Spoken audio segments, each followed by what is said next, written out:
la profession et l'élevage en particulier, je tiens quand même à le dire, souffrent. Parce qu'on souffre réellement et sincèrement. On a des trésoreries qui se creusent et en fait on est en train de crever.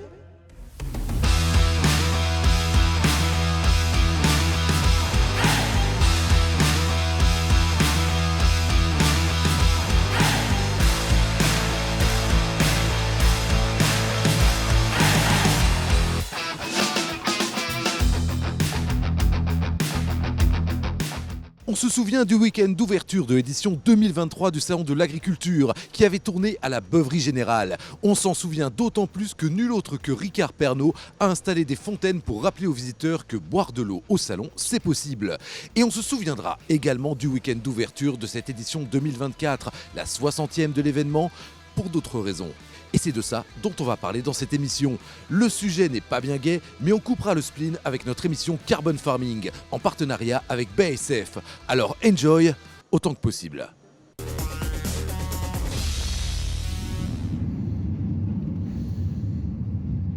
Le samedi 24 février, en sortant du métro Porte de Versailles à Paris, on pouvait admirer un comité d'accueil pour le président.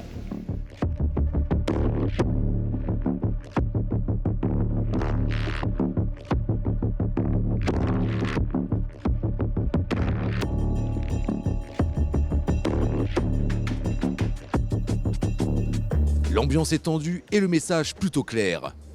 Et c'est dans le hall 1 que ça a pété.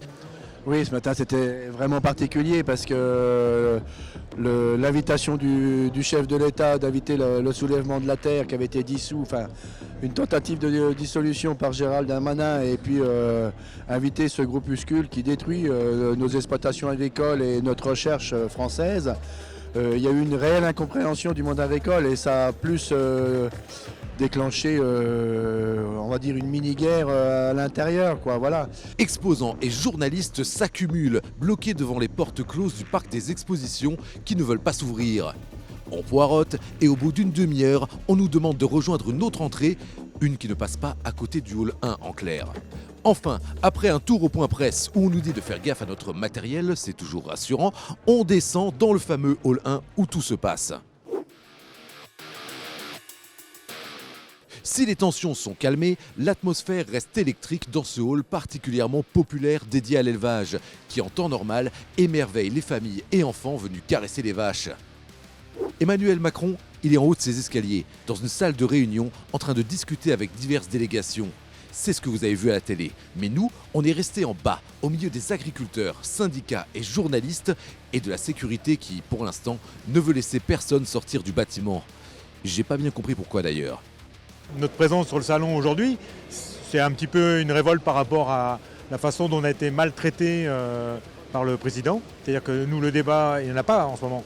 Notre attente, c'était d'avoir des paroles concrètes sur ce qui se passe en France, mais aussi sur ce qu'il a comme pouvoir au niveau de l'Europe. Et si M. Macron avait dit ce matin, avant de rentrer dans le salon, dès le départ, je dirais, je vais utiliser mon veto, peut-être qu'il n'y aurait pas eu tout le chambard qu'il y a eu ce matin. Et peut-être qu'on aurait accepté sa visite. Mais là, non, il ne veut pas céder, il veut simplement garder la parole. Mais chaque fois, il va avoir le dernier mot. Et il va pouvoir dire aux médias, au public, qu'il a écouté la profession. Mais nous, non, il ne nous écoute pas.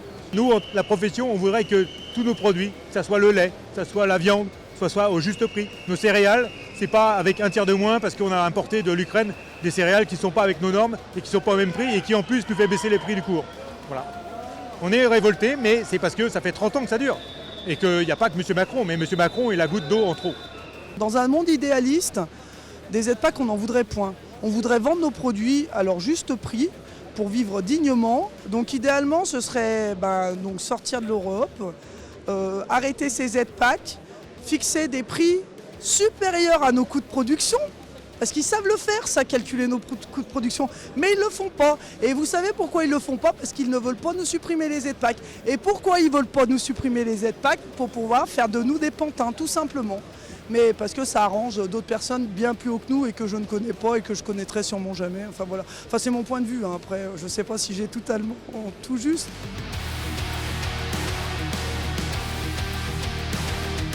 On va quand même un peu marquer l'histoire quand même. Parce qu'arriver à tenir une demi-journée, le salon fermé le jour de son ouverture, c'est quand même quelque chose d'inédit et fort. Ça y est, on peut sortir du hall 1, mais toujours impossible d'y entrer. Pour preuve, les visiteurs venus rencontrer les animaux sont retenus sur l'esplanade qui permet d'accéder à cette partie du parc. Mais bien que déçus, ils n'en veulent absolument pas aux agriculteurs. Ce sont plutôt les politiques qui sont montrés du doigt et ça, c'est rassurant. On s'attendait à voir les animaux et là on ne peut pas rentrer. Alors oui, je comprends la colère des agriculteurs et je suis complètement d'accord avec eux, avec tout ce qui se passe. Mais par contre, voilà, que le président bloque cette journée pour faire ça, je ne suis pas forcément d'accord. Il aurait pu faire ça pendant des débats, quoi. On adore les agriculteurs! Sur le reste du site, le salon semble battre son plein comme si de rien n'était. Mais même dans ces allées bondées, quelques signes nous font comprendre que le grand public est avec les agriculteurs, comme cette pièce de théâtre Vacarme qui évoque le malaise paysan. Une représentation plutôt surprenante dans un événement censé célébrer l'agriculture sous toutes ses formes. C'est une pièce qui parle particulièrement de ce qui se passe en campagne et de manière plus précise sur le milieu paysan. Ça a été créé à partir de témoignages, interviews, anecdotes d'inséminateurs, vétérinaires, élus, banquiers, agricultrices, etc., etc. On parle de l'agriculture parce qu'il y a le salon à Paris, on en parle pour parler des manifestations violentes ou on en parle pour parler des suicides. Mais globalement, l'agriculture ne se résume pas à ces trois choses-là. Il y a quand même, certes, la beauté de célébrer l'agriculture au salon. On voit bien qu'il y a quand même des mots de souffrance qui sont posés, d'urgence. Je crois que le public, si on lui dit simplement « il y a cette souffrance-là » mais qu'on ne leur explique pas précisément ce que c'est, et on sait qu'il y a énormément d'agricultures différentes évidemment, mais si on ne leur explique pas ou s'il n'y a pas des éléments de réponse, c'est compliqué pour eux de se forger un avis. Donc nous, tout notre travail, c'est je crois dans un esprit le plus populaire et le plus exigeant possible, de se mettre au service d'une cause qui est celle pour l'instant de la cause paysanne. On fera d'autres spectacles sur d'autres sujets, mais là principalement ce qui nous intéresse c'est parler de ce qui se passe en campagne. Avant de conclure, c'est le moment de regarder notre rubrique Carbon Farming en partenariat avec BASF.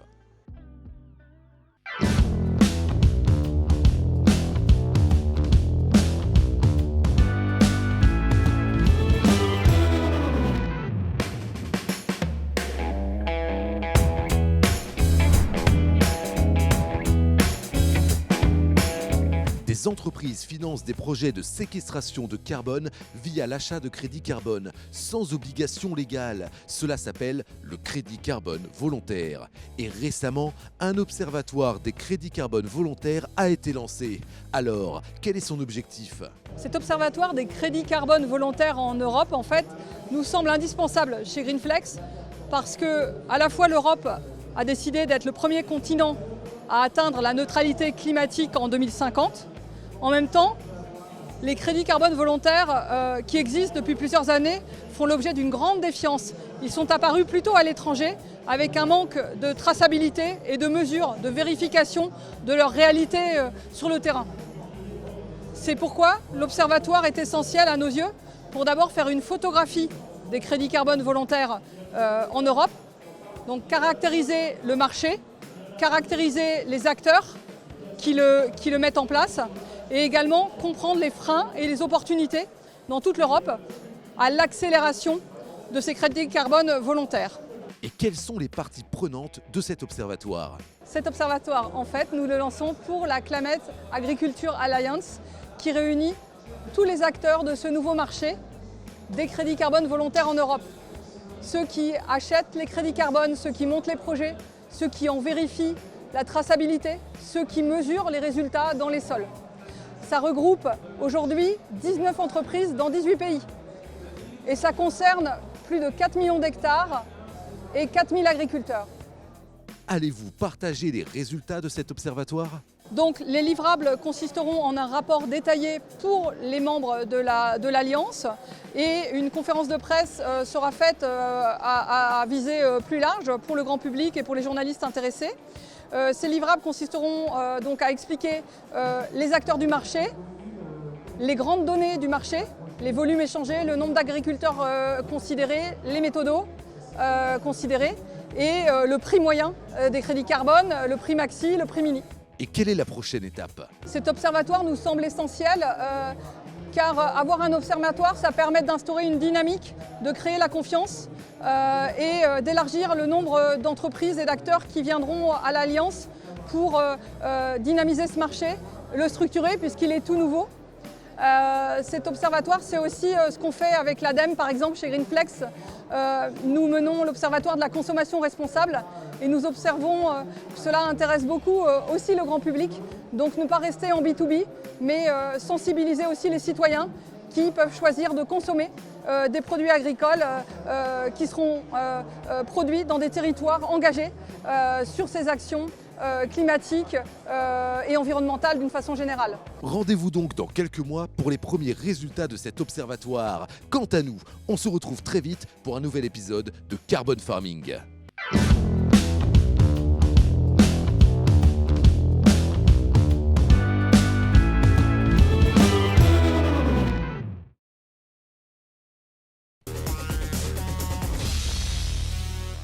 On rappelle que si on était sur le salon de l'agriculture, c'était pour animer un plateau qui a diffusé des émissions en direct toute la journée, mais événement surréaliste, Emmanuel Macron est allé sur notre hall en fin de journée.